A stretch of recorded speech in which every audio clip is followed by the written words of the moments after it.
2007 से 2011 के बीच 616 ऐसे सांप्रदायिक घटनाएं हुई हैं जिनमें 121 लोगों की मौत हुई थी। महोदय, जो बात यहां पर माननीय सदस्य शेखबाल महबूब ने संबल के बारे में लिखा, माननीय सदस्य कुंवर रघुराज प्रताप सिंह जी ने यहां पर यह बात बहुत स्पष्ट की कि हम तथ्यों को छुपा करके कब तक जनता को गुमराह करेंगे। हर व्यक्ति जानता है कि माननीय न्यायालय के आदेश पे सर्वे का कार्य हो रहा था और सर्वे हो रहा था। दोस्तों, मैं आपसे पूछना चाहता हूं, आप पश्चिम में जाएंगे, पता नहीं आप कैसे हैं, आपके पूर्वज भी हो सकता है, और पश्चिम उत्तर प्रदेश के हमारे सभी लोग अपने सामान्य संबोधन में राम राम ही कहते हैं, तो जय श्री राम कहां से सांप्रदायिक संबोधन हो गया? कहां से सांप्रदायिक संबोधन हो गया? हमारे यहां हम जगते हैं, राम ही राम बोलते हैं, मिलते हैं, राम राम का संबोधन होता है, और अंतिम यात्रा में विदा करते हैं तब भी राम नाम सत्य है ही बोलते हैं। राम के बगैर तो हमारा कोई काम ही नहीं है। और अगर जय श्री राम किसी ने बोली दिया तो इसमें उत्तेजना का मतलब, ये नियत आप समझ सकते हैं उस नियत को। ये चढ़ाने वाला नहीं है, ये चढ़ाने वाला नहीं है, ये चढ़ाने वाला नहीं है। एक दूसरा, आपने कुंदरकी की जीत को वोट की लूट बताया। आप एक सदस्य का अपमान कर रहे हैं। आपके सदस्य की तो जमानत जब्त हो गई वहां पे। और क्या ये सच नहीं है? इस समय तो आज डिजिटल मीडिया का है।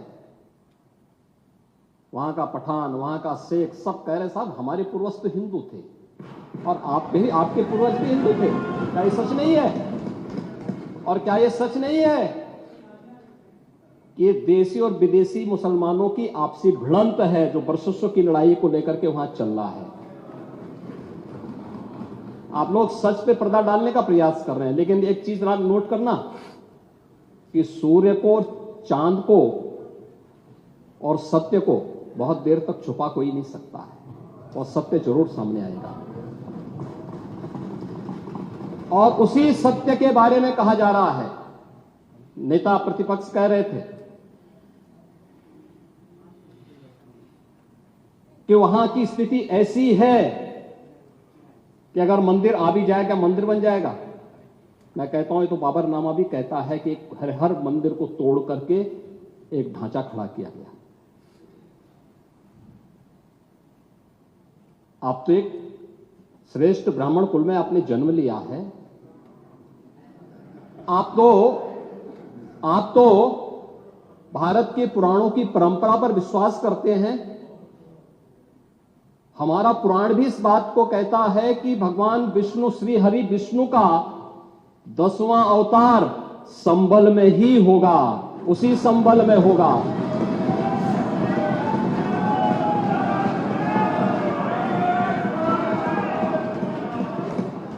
और यह तो केवल सर्वे की बात थी।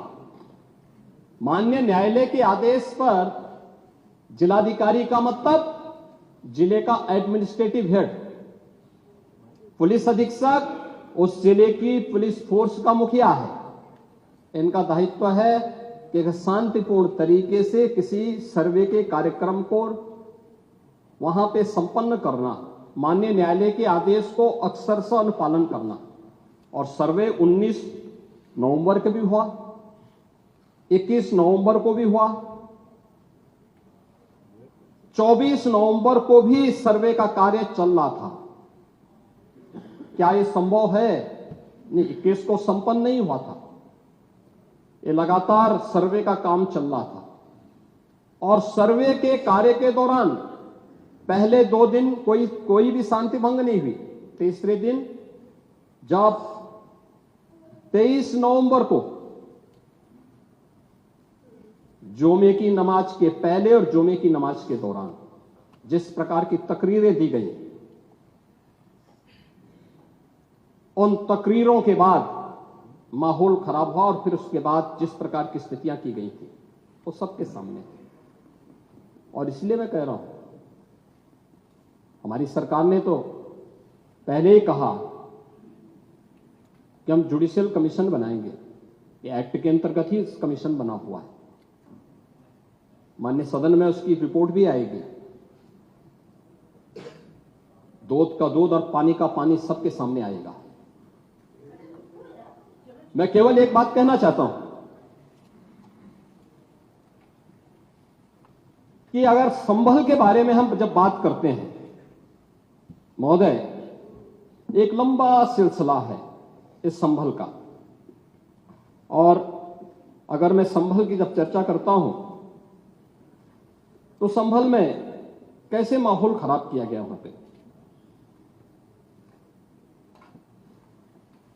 ये संभल में दंगों का जो इतिहास है 1947 से ही प्रारंभ होता है। 1947 में एक मौत होती है। 1948 में 6 लोग मारे जाते हैं। 1958 में भी दंगा होता है। 1962 में भी दंगा होता है। 1976 में भी 5 लोगों की मौत वहां पर हुई थी। और 1978 में 184 हिंदुओं को सामूहिक रूप से जला दिया गया था। 184 हिंदुओं को हत्या हुई थी, हिंदुओं की हत्या हुई थी और जलाया भी गया था।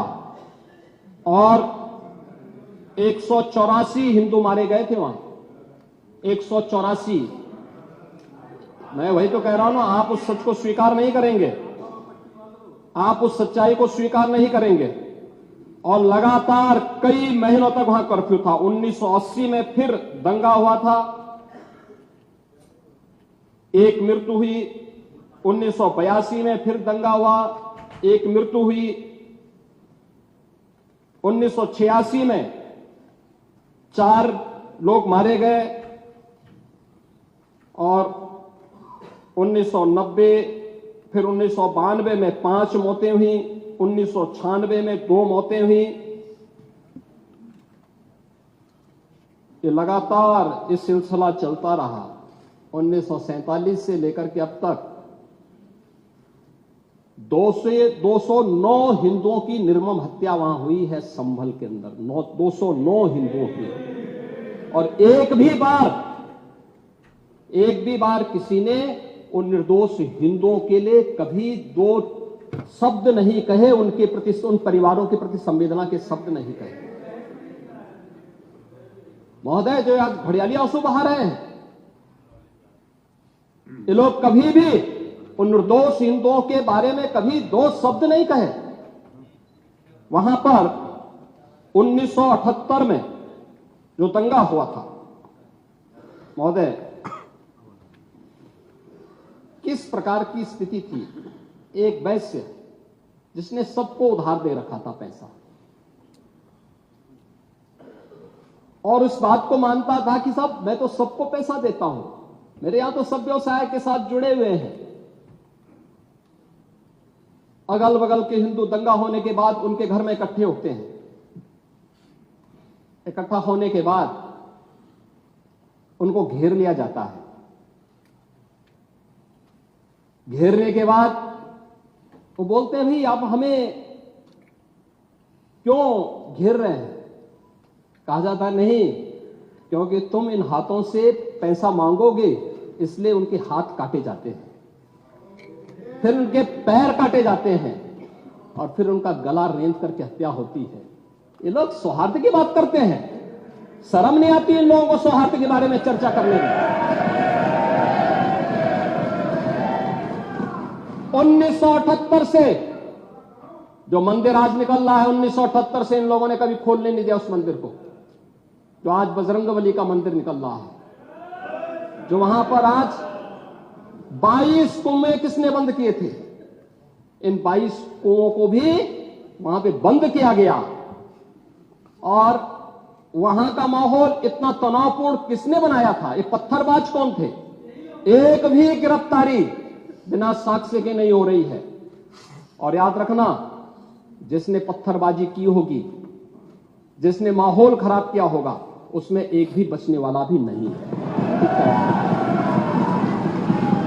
एक भी नहीं बचेगा।